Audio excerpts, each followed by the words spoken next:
بخاری اور مسلم کی حدیث ہے کہ عبداللہ ابن عمر رضی اللہ تعالیٰ عنہ ارشاد فرماتے ہیں کہ رسول اللہ صلی اللہ علیہ وآلہ وسلم نے ارشاد فرمایا کہ اسلام کی بنیاد 5 ستونوں پر ہے. اسلام کی بنیاد 5 ستونوں پہ ہے. پہلا ستون کہ اس بات کی گواہی دینا لا الہ الا اللہ محمد رسول اللہ، یعنی اس بات کی گواہی دینا کہ اللہ تعالیٰ معبود ہیں اور محمد صلی اللہ علیہ وآلہ وسلم اللہ کے بندے اور رسول ہیں. نمبر 2 نماز قائم کرنا.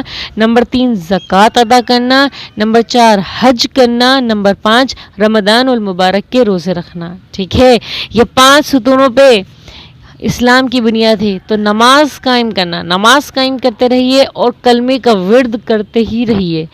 زکوٰۃ سال میں 1 دفعہ ادا کرنی ہے. حج زندگی میں 1 دفعہ کرنا ہے. اور رمضان المبارک بھی سال میں 1 دفعہ ہوتے ہیں. کتنا آسان ہے ہم لوگوں کے، لیکن اس کو مشکل یا سر پہ سوار نہیں کرے. جیسے جیسے وقت آتا جائے گا